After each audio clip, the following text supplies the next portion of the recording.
तर येणाऱ्या काळामध्ये 14 लेनिंगचा हायवे आपल्या मलकापूरमधनं जाणार आणि एकाच वेळेला मलकापूर नगर परिषदेसाठीचे पैसे आणि या वाढीव आराखड्यासाठीचे पैसे देण्याची जबाबदारी ही माझी राहील. आमचा दृष्टिकोन आहे की मलकापूर शहर हे झोपडपट्टी मुक्त शहर करण्याचा आमचा दृष्टिकोन. सोलर ग्राम जशी योजना आहे तसं सोलर शहर आपल्याला मलकापूर करायचं. भारतीय जनता पार्टीच्या कमळाच्या चिन्हावर असणारे सगळे 22 उमेदवार आणि नगराध्यक्ष पदाचा उमेदवार मोठ्या मताधिक्यानं तुम्ही निवडून द्यायचा आहे. छत्रपती शिवाजी महाराज की जय. आज मला मनापासून आनंद आहे, समाधान आहे की मलकापूर नगरपालिकेच्या निवडणुकीच्यासाठी घेतलेल्या प्रचाराच्या सभेच्या निमित्तानं हे असं चित्र आम्हाला बघायला मिळेल. कधी माझ्या देखील स्वप्नात नव्हतं की असा सुद्धा दिवस येईल की व्यासपीठावर इतके सगळे लोक आपल्या उपस्थित असतील. मला खऱ्या अर्थानं स्वर्गीय जयवंतराव आप्पांची आठवण येते की स्वर्गीय आप्पा सातत्यानं सांगायचे की आपल्या या शहराचा विकास करण्यासाठी या शहरामधले सगळे जुने जाणते जाणकार लोक एकत्रित करण्याची गरज ही आपल्याला आहे. आणि त्यामुळे या गावासाठी ज्या ज्या लोकांनी योगदान केलं, या गावासाठी स्वर्गीय कराळे साहेबांचं मोठं योगदान आहे, स्वर्गीय भास्कररावजी शिंदे साहेबांचं मोठं योगदान आहे, त्यानंतरच्या पिढीमध्ये आदरणीय भाऊ आपलं देखील मोठं योगदान आहे, मनोहर भाऊंनी या गावामध्ये काम केलं आपलं देखील योगदान आहे.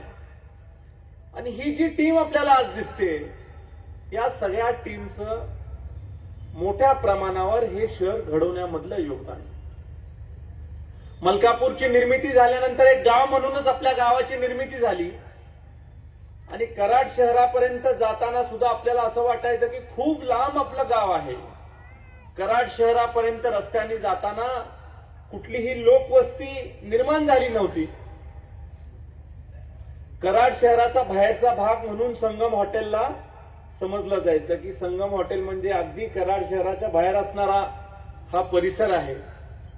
आणि मग या मलकापूरची निर्मिती होत असताना कराड तालुक्यातले, सांगली जिल्ह्यामधले, सातारा जिल्ह्यामधले लोक आपल्या मलकापूरमध्ये स्थायिक झाले आणि टप्प्याटप्प्यानं या गावची निर्मिती झाली. टप्प्याटप्प्यानं ग्रामपंचायत झाली, ग्रामपंचायत मोठी झाली, नगरपंचायत झाली, त्याचं रूपांतर आज नगर परिषदेमध्ये झालं.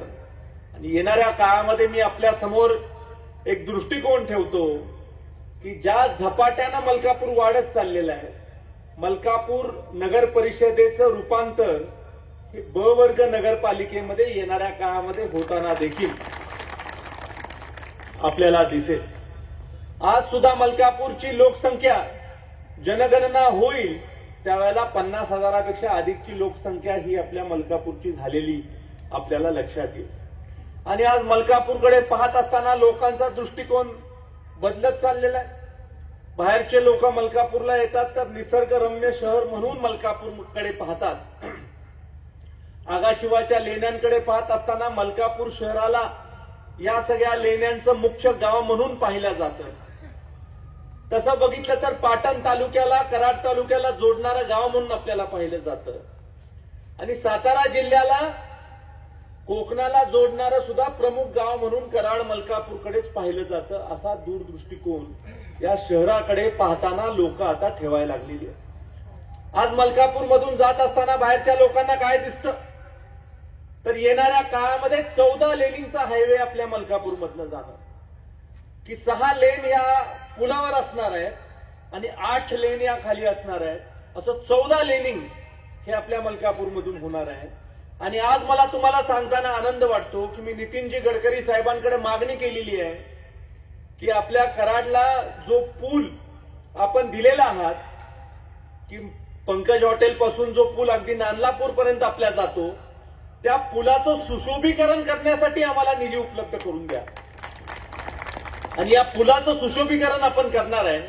आपला साधारण पूल असणार नाही, तर पुलाच्या खाली कराडसाठी ज्यांनी योगदान दिलंय, मलकापूरसाठी ज्यांनी योगदान दिलंय, कराडचं गतवैभव ज्यांनी वाढवलंय, मलकापूरचं गतवैभव ज्यांनी वाढवलंय, अशा सगळ्या लोकांचं स्मरण करण्यासाठीच्या वॉल आपल्याला तिथं करायच्या. जी खासियत आपल्या मलकापूरची आहे, कराडची आहे, त्याच्यासाठीच्या आपल्याला वॉल करायच्या. आणि एक सुंदर अशा शहराकडे आपण चाललोय, अशा प्रकारचं चित्र या कराड मलकापूरकडे येत असताना रस्त्यावरून निर्माण व्हावं, अशा प्रकारची आता सुविधा, अशा प्रकारच्या नवीन डेव्हलपमेंटच्या बाबतीमधले प्रकल्प हे येणाऱ्या काळामध्ये आपल्याला करायचे. एखादं लहान गाव मोठं होत असतं त्यावेळेला असंख्य अडचणी त्या गावाला येत असतात. आपल्याला समजा 1000 लोकसंख्येचं गाव असतं आणि तेच गाव ज्या वेळेला 10,000 लोकसंख्येचं होतं त्यावेळेला गावामध्ये असंख्य समस्या निर्माण होत असतात. आपण पाणी पुरवठ्याची निर्मिती करत असताना गावच्या लोकसंख्येच्या आधारावरती निर्मिती केलेली असते. पण ज्या वेळेला एखाद्या गावाची डेव्हलपमेंट, एखाद्या गावाचा विस्तार, एखाद्या गावाचं ज्या वेळेला लोकसंख्या प्रमाणापेक्षा जास्त वाढते, चांगली सुविधा असल्यामुळे, गावाचा नावलौकिक वाढल्यामुळे, त्यावेळेला आपल्या व्यवस्थेवर मोठ्या प्रमाणावर भार देखील येत असतो. आपण जर का एखाद्या पाणी पुरवठ्याची योजना पुढच्या 15 वर्षाचा 20 वर्षाचा विचार करून केली, तर त्यावेळेला नॅचरल डेव्हलपमेंट गावाची ज्या वेळेला होते त्यावेळेला लोकसंख्या किती वाढू शकते याचं आकलन करून ती व्यवस्था केलेली असते. पण एखाद्या गावाची व्यवस्था जर का चांगली असेल, गावाचा नावलौकिक जर का वाढला आणि लोकसंख्या जर का आपण अपेक्षित केलं होतं त्याच्यापेक्षा जास्त वाढली, तर त्यावेळेला व्यवस्थेवर आपल्या ताण निर्माण होऊ शकतो. या सगळ्या गोष्टीचा विचार करत असताना बरेच वेळेला आपल्याला असं वाटतं की आपली पाणी पुरवठा योजना आपण निर्माण केली, चांगली योजना आहे, 24/7 योजना आहे, लोक ती योजना आपली बघायला येतात. पण त्या योजनेमधून बरेच वेळेला आता पाणी पुरवठा जास्त वाढलेला असल्यामुळे ताण निर्माण होतो, अशी परिस्थिती निर्माण झालेली आहे. आणि त्यामुळे ही परिस्थिती जर का भविष्य काळामध्ये आपल्याला सोपस्कररित्या सोडवायची असेल, तर केंद्राचा आणि राज्याचा पैसा मोठ्या प्रमाणावर आपल्या मलकापूरसाठी उपलब्ध करून या सगळ्या सोयी आणि सुविधा विस्तारित करण्याच्या बाबतीमधलं पाऊल हे भविष्य काळामध्ये आपल्याला टाकणं गरजेचं आहे. एखादं घर आपण बांधलं, ज्या वेळेला आपण घर बांधलं त्यावेळेला एक आपला परिवार आहे. परिवार जसा मोठा होतो तसा घरामधल्या खुल्या कमी पडतात, त्यावेळेला त्या घराचा विस्तार करायला लागतो. आणि त्यामुळे विस्तार करण्याची प्रक्रिया ही आता अलीकडच्या काळामध्ये आपल्याला ह्या नवीन कार्यकालामध्ये सगळ्या लोकांना विश्वासात घेऊन ही विकासाची प्रक्रिया पार पाडायची. सांडपाण्याचं व्यवस्थापन असलं तरी तीच व्यवस्था आपल्याला करावी लागणार आहे. एसटीपी आपण निर्माण केलेला आहे, त्या एसटीपीला कसा चांगल्या पद्धतीने आणखीन फंक्शनल करता येईल, एफिशियंट करता येईल, याचा सुद्धा विचार आपल्याला करायला लागणार आहे. आणि मला असं वाटतं की मलकापूरच्या विकासाची 25 वर्षाची विजन आपल्याला ठेवायची. 25 वर्षाचं स्वप्न आपल्याला आज पाहायचंय की 2025 साली आज आपण निवडणुकीला सामोरे जातोय. 2047 साली भारत हा विकसित राष्ट्र होणार आहे आणि 2047 साली माझं मलकापूर कुठं असणार आहे याचं अनालिसिस, याचं प्लॅनिंग आज खऱ्या अर्थानं या नवीन बॉडीनी करणं गरजेचं आहे. पुढच्या 23 वर्षामध्ये मला काय काय करायचं हे प्रत्येक नगरसेवकांनी विचार करणं गरजेचं आहे. पुढच्या 23 वर्षानंतर काय काय आपल्या गावामध्ये पाहिजे याचा विचार नगराध्यक्षांनी करायचा आहे, उपनगराध्यक्षांनी करायचा आहे, सगळ्या नवीन निवडून जाणाऱ्या लोकांनी करायचा आहे. आणि 23 वर्षामध्ये टप्प्याटप्प्यानं एक मॉडर्न, अत्यंत विकसित, अत्यंत आधुनिक, अत्यंत निसर्गरम्य आणि खऱ्या अर्थानं भारताच्या नकाशावर अत्यंत उत्कृष्ट असणारं शहर माझं कसं मला बनवता येईल याच्यासाठीचा दृष्टिकोन आज खऱ्या अर्थानं मलकापूरमध्ये निवडून आलेल्या लोकांनी येणाऱ्या काळामध्ये करायचं. आज मी खऱ्या अर्थानं आदरणीय मनोहर भाऊंना सांगू इच्छितो की आपण 2018 साली मलकापूरच्या नगर परिषदेची इमारत ही उभा करायला घेतली आणि आज अजून मला वाटतं 7 कोटी रुपयाचा निधी हा उपलब्ध राजू भैया झाला की आपली नगर परिषदेची इमारत पूर्ण होणार. खऱ्या अर्थानं आपण मुख्यमंत्री साहेबांना भेटला त्यावेळेला आपण प्रस्ताव देखील मुख्यमंत्री साहेबांना दिला. त्यांनी सुद्धा त्वरित त्या गोष्टीला मुक सहमती दिली की ही आपण मलकापूर नगर परिषदेची इमारत ही ताबडतोब पूर्ण करून टाकू. आज या कार्यकर्त्यांच्या मेळाव्याच्या निमित्तानं मी तुम्हाला आश्वासन देतो की येणाऱ्या 3 तारखेला ज्यावेळेला भारतीय जनता पार्टीच्या विचाराचं सगळं पॅनल आपण निवडून देऊ, भारतीय जनता पार्टीचे नगराध्यक्ष आणि सगळे लोक आपण निवडून देऊ, त्याच दिवशी आदरणीय मुख्यमंत्री साहेबांना ज्या वेळेला मी आपला निकाल कळवण्यासाठी फोन करीन, त्याच वेळेला तुम्हाला मी तारीख सांगेन की या दिवशी आपण GR काढतो. आणि मलकापूर नगर परिषदेची इमारत पूर्ण करण्यासाठी लागणारे पैसे तर आपण देऊच, पण त्याच्याबरोबर मलकापूर नगर परिषदेच्या आवारामध्ये एक लॉन असावं, जिथं जिथं जागा असेल तिथं तिथं एखादी बॉल आपल्याला करता यावी, याची सोय सुविधा व्हावी. ज्या ज्या जुन्या लोकांनी मलकापूर नगर परिषदेसाठी योगदान दिलंय, मलकापूर गावासाठी योगदान दिलंय, त्यांचं एक म्युझियम असावं, एक लायब्ररी असावी, याचा ऍडिशनल आराखडा हा तुम्ही तयार करून द्यायचा. आणि एकाच वेळेला मलकापूर नगर परिषदेसाठीचे पैसे आणि या वाढीव आराखड्यासाठीचे पैसे देण्याची जबाबदारी ही माझी राहील, हे आवर्जून तुम्हाला या कार्यक्रमाच्या निमित्तानं सांगतो. आज आपल्या या कराड तालुक्याला भारतीय जनता पार्टीच्या केंद्राच्या आणि राज्याच्या सरकारने काय दिलं, तर भारतीय जनता पार्टीच्या केंद्राच्या आणि राज्याच्या सरकारने मिळून आपल्या तालुक्याला भरभरून देण्याच्या बाबतीमधली भूमिका घेतली. मग भारतीय जनता पार्टीचं आपलं केंद्रातलं आदरणीय मोदीजींच्या नेतृत्वाखाली चाललेलं सरकार आहे. ज्या ज्या ठिकाणी राज्य सरकारला केंद्र सरकारच्या वाट्याची गरज पडते, त्या त्या ठिकाणी केंद्र सरकार हातभार लावतं आणि त्यामुळे ताकदीनं महाराष्ट्र राज्य मोठ्या प्रमाणावरचे विकासातले प्रकल्प करू शकताना तुम्हाला दिसते. आज कराड शहरामध्ये स्टेडियमच्या रिडेव्हलपमेंटसाठी आपण आदरणीय मुख्यमंत्री देवेंद्रजींना पैसे मागितले, तर स्टेडियमच्या रिडेव्हलपमेंटसाठीचे काही निकष आहेत. आपली तालुक्याची जागा आहे आणि तालुक्यामध्ये स्टेडियम असेल तर त्याला 15 ते 20 कोटी रुपयेपर्यंतचा निधी हा राज्य सरकारने द्यावा, अशा प्रकारचे रेकमेंडेशन हे हाय पॉवर कमिटीचे होते. आम्ही मागणी केली. मागणी करत असताना आदरणीय देवाभाऊंनी आम्हाला सांगितलं की लागेल तेवढे पैसे कराडच्या छत्रपती शिवाजी महाराज स्टेडियमला आपण देऊ. मी सुद्धा विचार केला की लागेल तेवढे पैसे देतो, आदरणीय उपमुख्यमंत्री त्या काळामध्ये म्हणत होते, त्यामुळे आम्ही प्रस्ताव 100 कोटी रुपयाचा तयार करून दिला. आणि 100 कोटीचा प्रस्ताव तयार करून दिल्यानंतर हाय पॉवर कमिटीने तो प्रस्ताव रिजेक्ट केला. हाय पॉवर कमिटीने आम्हाला निमंत्रण दिलं की तुम्ही येऊन आमच्याशी चर्चा करा. हाय पॉवर कमिटीच्या लोकांनी आम्हाला सांगितलं की 100 कोटी रुपये कुठल्या निकषावर तुम्हाला देता येतील, आज तुमची तालुक्याची जागा आहे, 15 ते 20 कोटी रुपयेपर्यंत आम्ही निधी देऊ, त्याच्यामध्ये तुम्ही स्टेडियमचं काम पूर्ण करा. पण आम्ही तर मोठं स्वप्न बघितलं होतं. मी तोंड वर करून सगळ्यांना सांगितलं होतं की इथं IPLच्या मॅच आपल्याला घ्यायच्यात, आपल्या कराडला विमानतळ आहे, विमानाचं लँडिंग इथं होऊ शकतंय, IPLची स्पर्धा होऊ शकते, रणजी ट्रॉफीची मॅच होऊ शकते.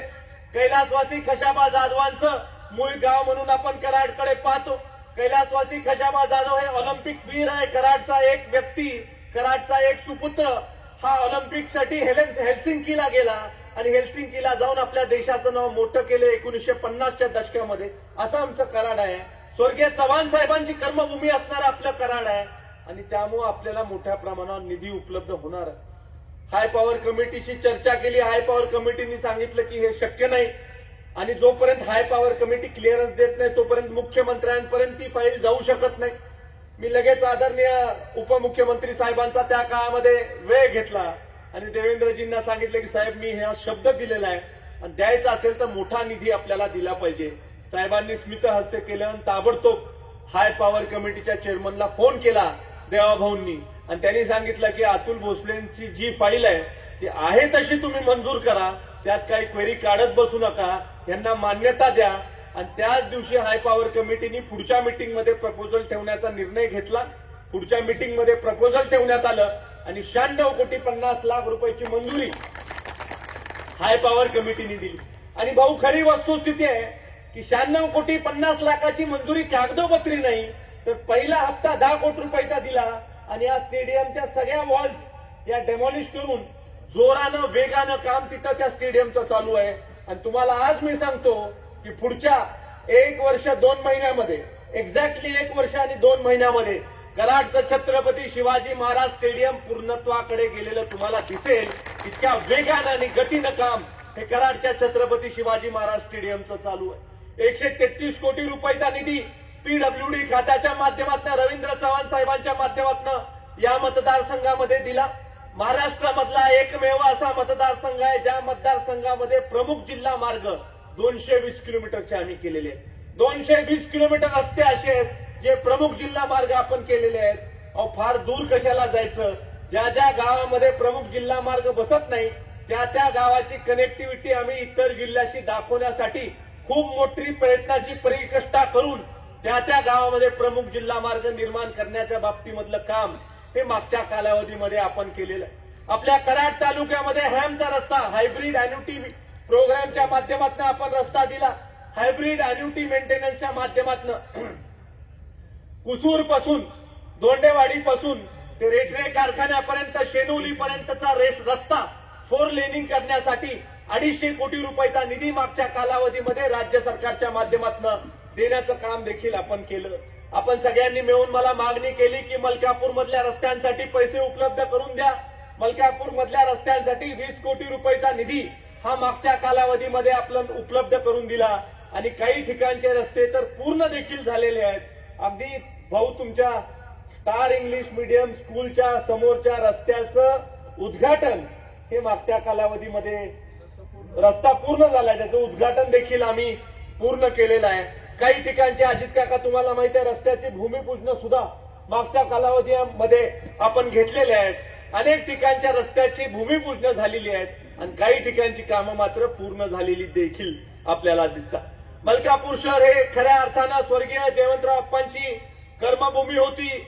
आम्ही देखील इथं राहतो आणि त्यामुळं खऱ्या अर्थानं सुरेश बाबा असतील, मी असेल, आमचं विशेष प्रेम हे मलकापूर विषयी आहे. इतकं प्रेम हे आमचं मलकापूर विषयी आहे की हे गाव हे आपल्याला खऱ्या अर्थानं जगाच्या नकाशावर न्यायचंय. हा खऱ्या अर्थानं प्रयत्न हा भविष्य काळामध्ये आमचा राहणार आणि त्यामुळे या सगळ्या गोष्टी करण्यासाठी, या सगळ्या गोष्टी सत्यात आणण्यासाठी सगळ्यांना बरोबर घेऊन जाण्याची आपल्याला आवश्यकता आहे आणि सगळ्यांना बरोबर घेऊन जायची आवश्यकता असल्यामुळं सगळे आपल्यामधले जे नेते मंडळी आहेत त्यांच्या एकत्रीकरणाची मोहीम मी विधानसभेचा सदस्य झाल्यापासून 1 वर्ष आम्ही ही मोहीम करतो. 1 वर्षाच्या मोहिमेमध्ये खऱ्या अर्थानं यश हे मला आत्ता मिळालं, पण त्या मोहिमेची सुरुवात मात्र निवडून आलेल्या दिवसापासून मी आजपर्यंत करतोय. ही मोहीम करत असताना आपण कसलाच विचार केला नाही. मागचं सगळं विसरून जायचं हा निकष आपण लावला आणि चांगलं काम करणारी लोक बरोबर घ्यायची, जोमानं काम करणारी लोक बरोबर घ्यायची, दृष्टिकोन असणारी लोक बरोबर घ्यायची, नेतृत्व करत असणारी लोक आपल्याला बरोबर घ्यायची आणि बरोबर घेत असताना किंतु परंतु मनामध्ये ठेवायचा नाही. हा दृष्टिकोन आम्ही घेतला आणि त्या दृष्टिकोनाचं यश आपल्याला आज इथं दिसतंय की व्यासपीठावरची जर का तुम्ही सगळे मंडळी बघितले तर सगळे नेतृत्व करू शकत असणारी मंडळी एकाच वेळेला व्यासपीठावर आपण घेतलेली आहे आणि व्यासपीठावर घेत असताना मला याची देखील जाणीव आहे की लोकांच्या मनामध्ये किंतु परंतु आहे. आज आदरणीय मॅडमचं भाषण होत असताना सारिकाताईंचा मी चेहरा बघत होतो. मला लक्षात आलं की त्यांना सुद्धा असं वाटतं की कसं काय यांना भाषणाचा चान्स मिळतोय, आम्हाला सुद्धा भाषणाचा चान्स मिळाला पाहिजे असं त्यांनाही वाटू शकत असतं. पण शेवटी सगळ्यांना संधी देणं शक्य नसतं. काही लोकांनी संधी घ्यायची असती, काही लोकांनी पाठबळ द्यायचं असतं, पाठिंबा द्यायचा असतो आणि त्यामुळे ज्याला ज्याला जिथं जिथं आपण संधी देऊ शकतो त्याला त्याला तिथं तिथं संधी देण्याचं काम भाऊ आपण केलेलं आहे. ज्याला ज्याला नव्यानं संधी द्यायचं आहे त्याच्यासाठी सुद्धा आपण प्रयत्नशील आहोत. मला याची सुद्धा जाणीव आहे की आपल्या 22 जागांसाठी 133 लोकांनी इच्छुक म्हणून अर्ज भरलेले आहेत आणि 133 लोकांनी अर्ज भरल्यामुळे 22 लोकांना संधी मिळणार आणि 111 लोकांना संधी मिळणार नाही. आणि ज्या वेळेला आपले 133 लोक इच्छुक झाले त्यावेळेला एक नवा राजकीय विचार देखील इथं उदयास आला आणि तो राजकीय विचार असा आहे की यामधनं जे नाराज होतील त्यामधनं आम्ही पॅनल करणार. मला आपण सांगा, आमचं खणखणीत नाद आहे. आम्ही भारतीय जनता पार्टीच्या कमळ चिन्हावर निवडणुकीला सामोरे जाणार आहोत. आज सुद्धा कुठल्या चिन्हावर लढायचं हे आमचं फिक्स आहे. कोण आमची लोक आहे हे फिक्स आहे. भारतीय जनता पार्टीचे प्राथमिक सदस्य असलेले लोकच या निवडणुकीला सामोरे जाणार हे आमचं निश्चित आहे. कुठल्या अजेंडावर निवडणूक लढवतो तर विकासाच्या अजेंडावर आम्ही निवडणूक लढवतोय हे आमचं निश्चित आहे. विरोधकांची बाजू बघा की विरोधकांचं कशी निवडणूक लढवायची हे अजून फिक्स नाही. कुठल्या चिन्हावर निवडणूक लढवायची हे अजून फिक्स नाही. कुठल्या पार्टीवर निवडणूक लढवायची हे अजून फिक्स नाही. फक्त इतकंच म्हणतात आहे की आम्ही समविचारी लोक एकत्रित घेऊ. ते समविचारी नाहीये. कोण समदुःखी असेल तर त्यांना बरोबर घ्यायचं आणि निवडणूक लढवायची यांची स्ट्रॅटेजी. आमची स्ट्रॅटेजी ही विकासात्मक कामावर निवडणूक लढवण्याची स्ट्रॅटेजी आहे किंवा धोरण आमचं ते आहे.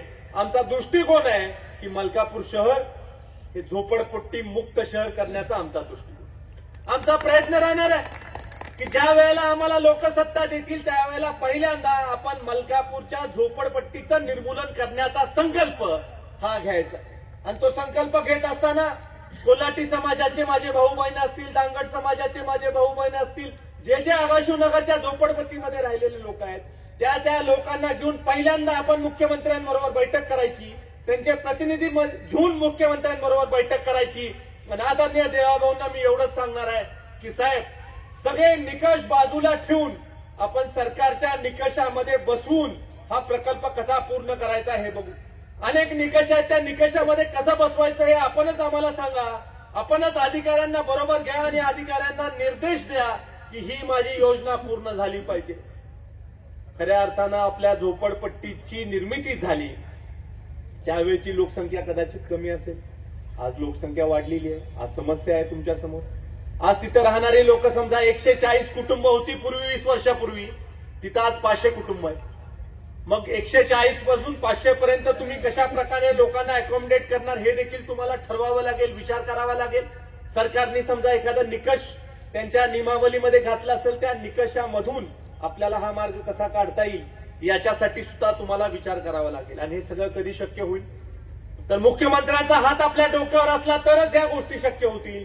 अन्यथा या गोष्टी शक्य होणार नाही. नियमामध्ये जेवढं बसेल तेवढी परवानगी मिळेल. राहिलेल्या लोकांचं तुम्ही काय करणार हा प्रश्न तुमच्या समोर निर्माण होईल. आणि त्यामुळे केंद्र आणि राज्य सरकारची मदत तुम्हाला गरजेची आहे. नगर विकास विभागाची मदत तुम्हाला गरजेची आहे. वेळ प्रसंगी माडाला सुद्धा तिथं आणायचं का हा सुद्धा विचार तुम्हाला करावा लागेल. आणि त्या विचार केल्यानंतर आदरणीय मुख्यमंत्र्यांच्या समोर तुम्हाला तो विषय मांडावा लागेल. लो कॉस्ट हाऊसिंग हे तुम्हाला तिथं कसं करायचं आणि तुम्हाला जर का स्काय स्क्रेपर करायची असेल, मोठी इमारत करायची असेल तर ती कशी करता येईल, कुठल्या निकषामध्ये बसून करता येईल, समजा आपल्याला प्लॉट्स करायचे असतील तर ते कसे करता येईल याचा विचार, याचं डेव्हलपमेंटल प्लॅनिंग हे तुम्हाला मलकापूरमध्ये बसून करावं लागेल. आणि नुसतं प्लॅनिंग आपल्याला करायचं नाही तर या 5 वर्षामध्ये किल्ली देण्यासाठी अमित शाह साहेबांना आपल्याला बोलवायचं. अमितभाईंनी आपल्याला शब्द दिलेला आहे. अमितभाईंनी माझ्या ज्या वेळेला प्रचाराची सभा झाली त्यामध्ये त्यांनी सांगितलं की मी इथं परत येईन तर झोपडपट्टी वासियांना पक्क्या घराची किल्ली देण्यासाठी येईन असा शब्द अमितभाई शाह साहेबांनी दिलेला आहे. आपण त्यावेळेचं त्यांचं भाषण बघा, त्यांचं मार्गदर्शन बघा. त्यांनी शब्द दिला की मी हे करण्यासाठी येईन आणि हे सगळं करणं शक्य आहे. पाटण कॉलनीमध्ये देखील आम्ही आता संकल्प केलेला आहे. लँड यूज परमिशन चेंज करण्यासाठी आम्ही शासन दरबारी प्रस्ताव दिलेला आहे आणि तो प्रस्ताव सुद्धा लॉ अँड ज्युडिशरीकडे आहे. येणाऱ्या काळामध्ये निवडणूक झाल्यानंतर आम्ही तिथं जाणार आहे आणि मुख्यमंत्री साहेबांकडून ती सुद्धा केस क्लिअर करून घेणार आहे. लँड यूज परमिशन चेंज करायची, लो कॉस्ट हाऊसिंगसाठी लँड यूज परमिशन करायची, जी पार्किंगसाठी जागा आहे तिला लो कॉस्ट हाऊसिंगमध्ये कन्व्हर्ट करायचं आणि तिथं देखील आपल्याला पक्की राहण्याची घरं त्या लोकांना द्यायची. मला आपण सांगा, अनेक वर्षापासून लोक इथं राहतात. मलकापूरच्या निर्मितीपासून आमचा तो समाज तिथं राहतो. ते लोक तिथं राहतात. ज्या वेळेला पाऊस पडतो त्यावेळेला घरामध्ये पाणी येतं. मुलगा मुलगी शिकत असेल तर त्याच्या पुस्तकावर पाणी पडतं. शाईचा पेन असेल तर शाई सगळी आपले पसरते. अशा पद्धतीची वाईट परिस्थिती निर्माण होते. जे चुलीवर स्वयंपाक करतात त्यांना मोठ्या प्रमाणावर अडचण निर्माण होते. मागच्या कालावधीमध्ये आपण तिथं संरक्षण भिंत सरकारच्या माध्यमातून केली. ती संरक्षण भिंत करून काही अंशी समस्या मार्गी लागली. पण ज्या वेळेला पक्की राहण्याची घरं होतील त्यावेळेला सन्मानाचं जीवन त्या परिसरामधले लोक जगू शकतील आणि तो प्रयत्न आपल्याला भविष्य काळामध्ये करायचा. आपल्या शहराची जी अंडरग्राऊंड ड्रेनेजची व्यवस्था आहे ती मागच्या कालावधीमध्ये तुम्ही इनिशिएट केली.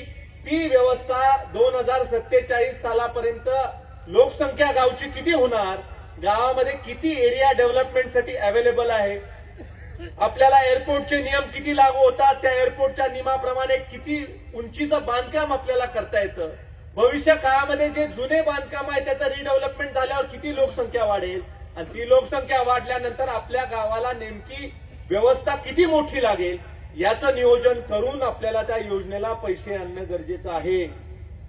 आज जर का आपण घाई गडबडीमध्ये एखादी योजना करायला गेलो तर कदाचित कमी पैसे आपल्याला मिळतील, योजना कदाचित तात्पुरती चांगली सुद्धा होईल, पण भविष्य काळामध्ये आपल्याला 5 वर्षांनी 10 वर्षांनी त्या योजनेला चालवताना अडचणी देखील निर्माण होऊ शकतात.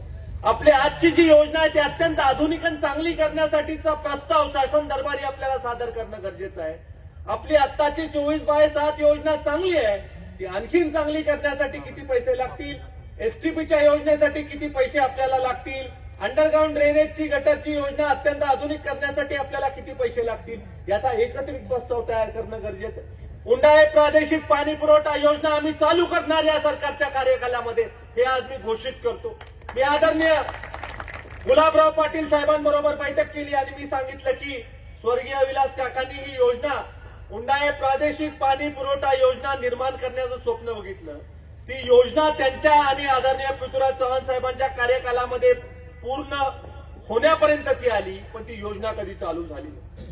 आज आम्ही ती योजना चालू करणार आणि ती योजना चालू करत असताना जकीनवाडी असेल, नांदलापूर असेल, कोयनावासा असेल आणि मलकापूर मधला वाढीव जो भाग आहे त्या वाढीव भागाला पाणी मिळेल अशा पद्धतीची योजना त्या माध्यमातून आम्ही तयार करू आणि पाण्याची कधी टंचाई होणार नाही या गावांना, याचं आम्ही आता प्लॅनिंग भविष्य काळामध्ये करणार आहोत. या सगळ्या गोष्टी करताना शासनाचा निधी या सगळ्या गोष्टींसाठी उपलब्ध होणं गरजेचं आहे आणि ती तरतूद आपण भविष्य काळामध्ये निश्चित स्वरूपी करूया, अशा पद्धतीचा देखील शब्द मी तुम्हाला आजच्या कार्यक्रमाच्या निमित्तानं देतो. जिथं रोपवे आपल्याला करणं गरजेचं आहे त्याचा सुद्धा प्रस्ताव पर्यटन विभागाकडे आपण देणं गरजेचं आहे.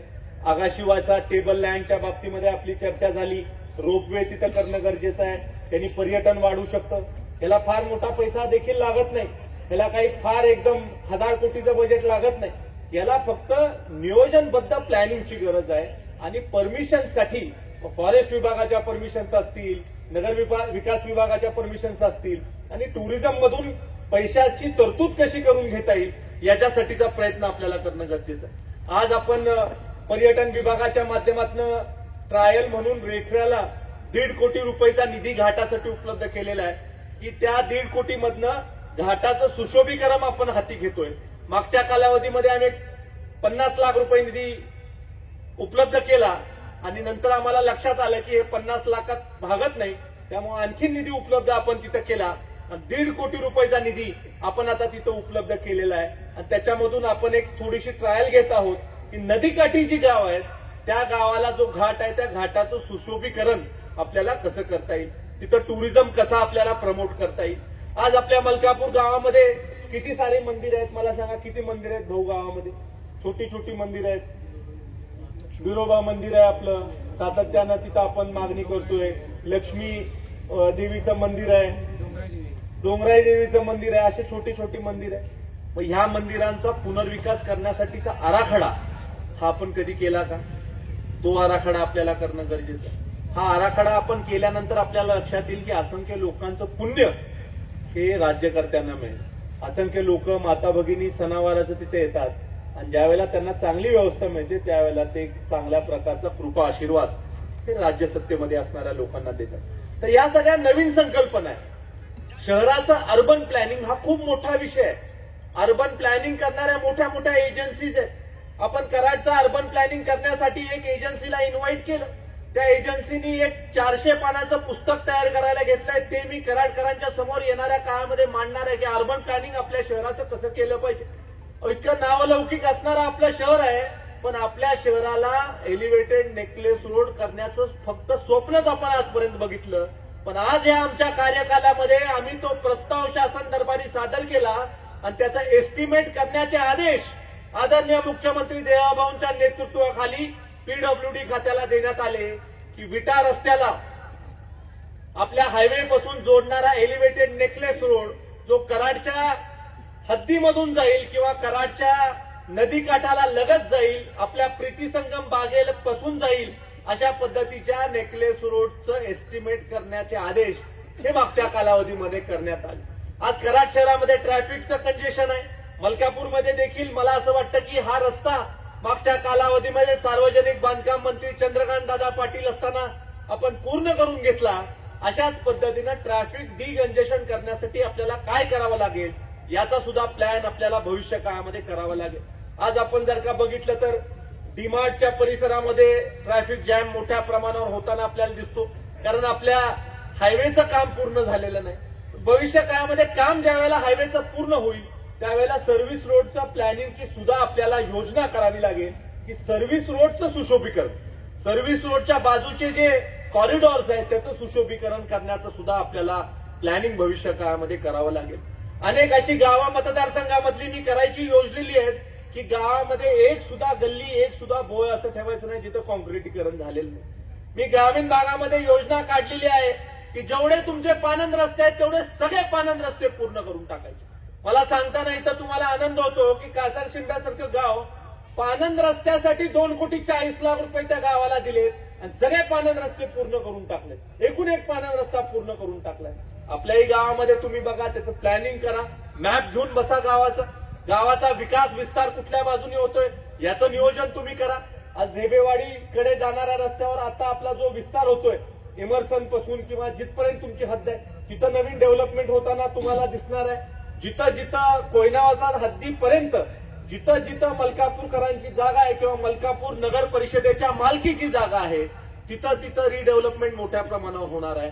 आणि हे डेव्हलपमेंट होत असताना रस्ते देखील तुम्हाला तिथं चांगले असणं गरजेचं आहे. कोयना वसाहतमध्ये देखील मी तिथं अनेक लोकांना सांगत असतो की बिल्डिंग परमिशन देताना ग्रामपंचायतीने ट्रॅफिकची काय अवस्था होईल याचा विचार करून बिल्डिंगची परमिशन दिली पाहिजे. एखादी 10 मजल्याची इमारत तुम्ही बांधाल, 10 मजल्याच्या इमारतीमध्ये समजा 200 कुटुंब राहायला आले, त्यांची वाहनं जर का आली तर ती वाहनं जायला रस्ता आहे का याचा विचार आपण करणार आहोत की नाही, हा सुद्धा प्रश्न मला तुम्हाला या कार्यक्रमाच्या निमित्तानं तुमच्या समोर हा प्रश्न ठेवायचा.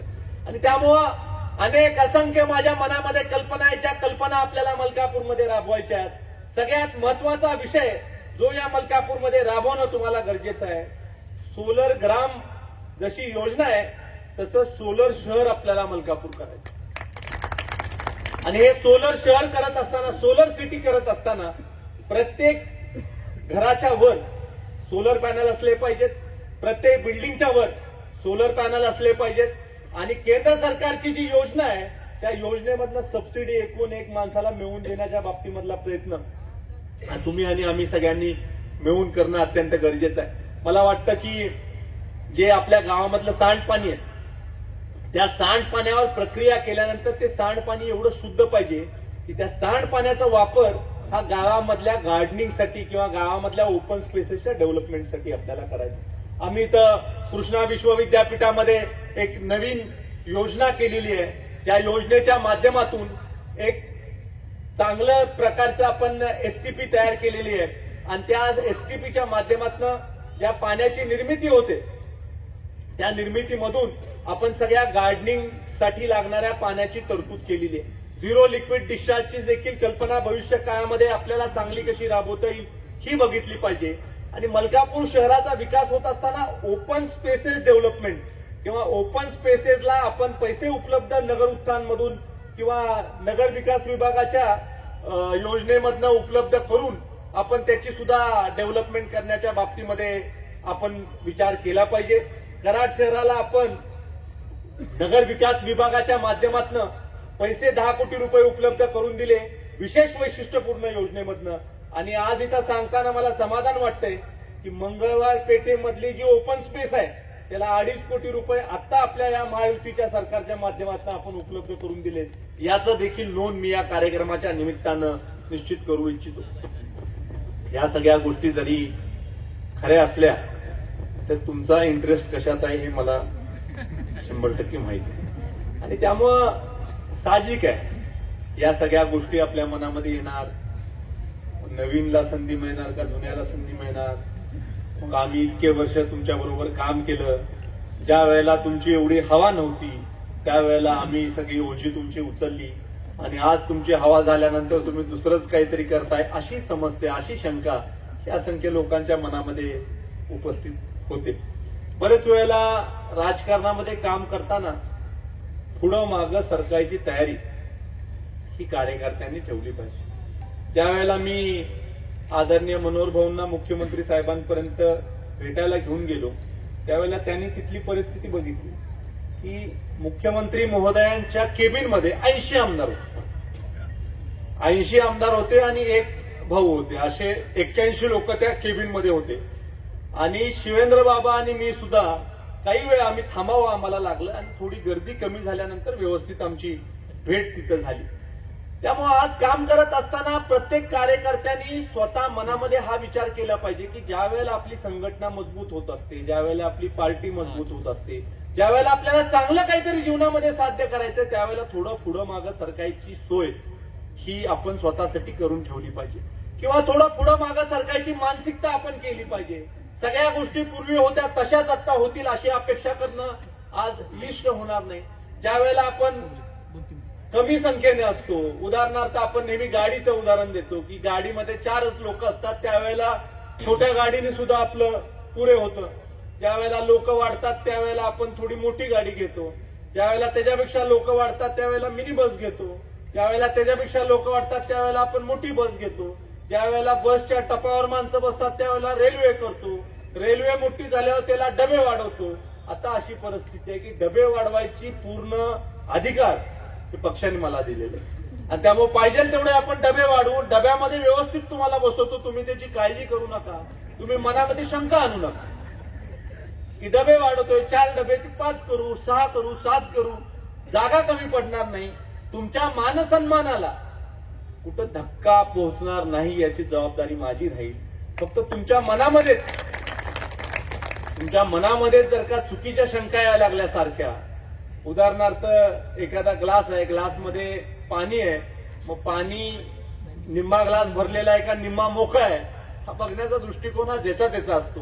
आणि त्यामुळे दृष्टिकोन देखील आपण अत्यंत चांगला ठेवणं गरजेचं आहे.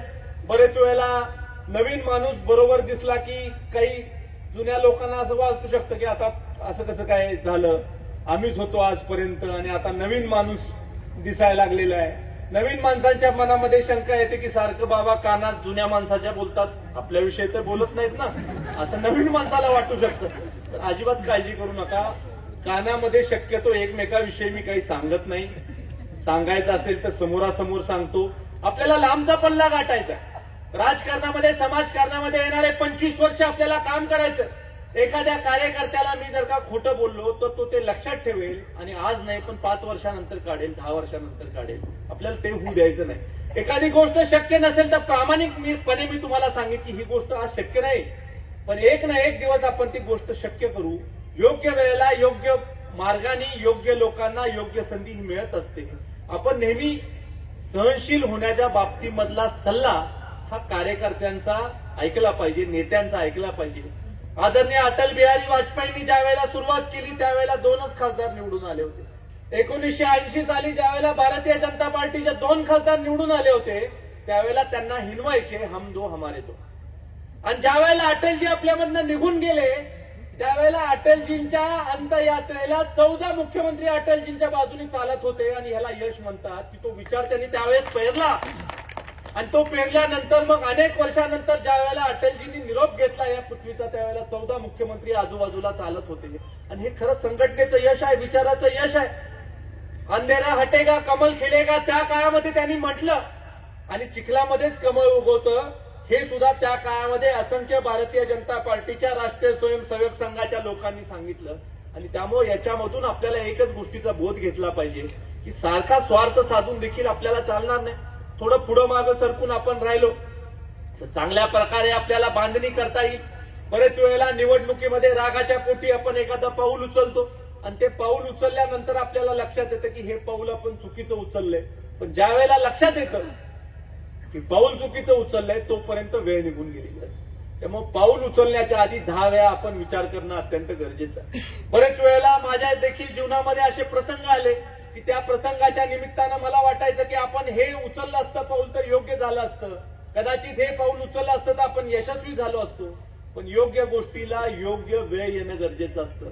तशी योग्य वेळ आल्यानंतर योग्य गोष्टी घडत असतात. हे देखील मी तुम्हाला या कार्यक्रमाच्या निमित्तानं सांगू इच्छितो. मला बरेच वेळेला वाटतं की कार्यकर्त्याची सुद्धा अडचण असते. कार्यकर्ते कष्ट करत असतात, काम करत असतात. मला आठवतं की विधानसभेच्या निवडणुकीच्या आधी राजू आबांचा प्रवेश आम्ही मुंबईमध्ये घेतला आणि मोठा दणदणीत प्रवेश राजूआबांचा तिथं झाला. तदनंतर त्यांनी कामाच्या जोरावर मंडलाध्यक्ष म्हणून देखील तुमची बढती झाली.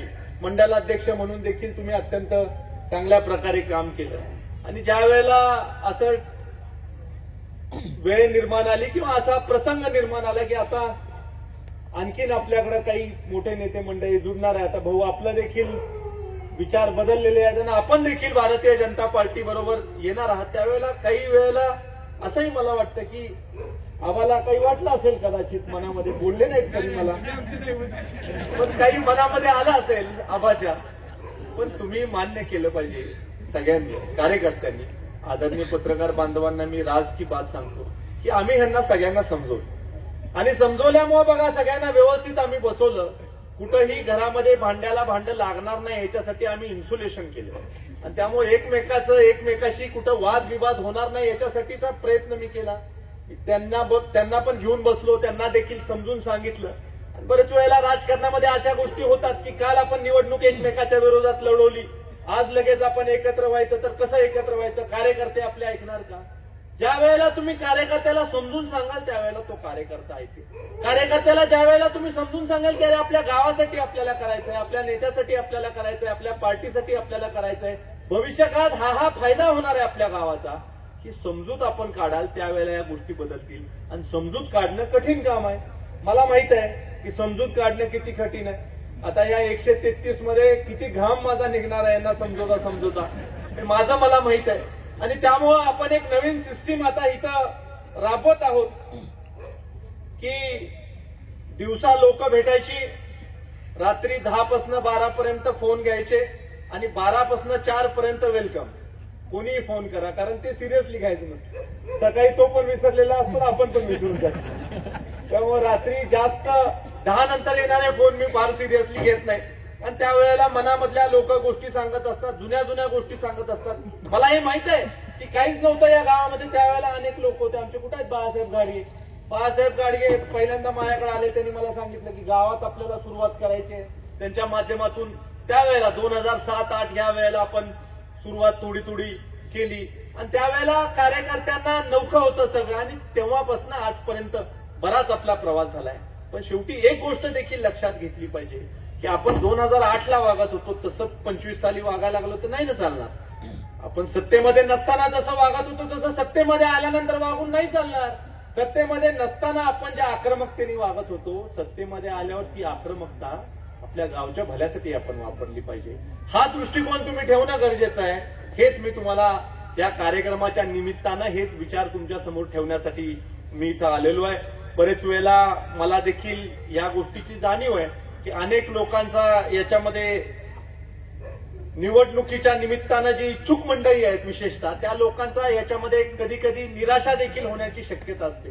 पण आज या निवडणुकीच्याकडे पाहत असताना नवीन मलकापूरच्या निर्मितीसाठी असणारी ही निवडणूक आहे आणि नवा मलकापूर निर्मितीसाठी असणाऱ्या निवडणुकीला कुठंही चुकीची नजर त्या निवडणुकीकडे पडू नये कोणाची, याची काळजी तुम्ही आणि आम्ही घेणं गरजेचं आहे. कारण शेवटी भविष्याचा ज्या वेळेला पायंडा आपण पाडत असतो, भविष्यासाठीचा पाया आपण ज्या वेळेला रचत असतो, तर पाया हा भक्कमच असला पाहिजे आणि त्याच्यासाठी तुम्ही आम्ही सगळे एकत्र मिळून मलकापूरच्या नवनिर्मितीसाठी आपण सगळ्यांनी एक व्हावं, एवढीच विनंती तुम्हाला या कार्यक्रमाच्या निमित्तानं करून येणाऱ्या 2 तारखेला भारतीय जनता पार्टीच्या कमळाच्या चिन्हावर असणारे सगळे 22 उमेदवार आणि नगराध्यक्ष पदाचा उमेदवार मोठ्या मताधिक्यानं तुम्ही निवडून द्यायचा आहे, एवढं सांगून थांबतो.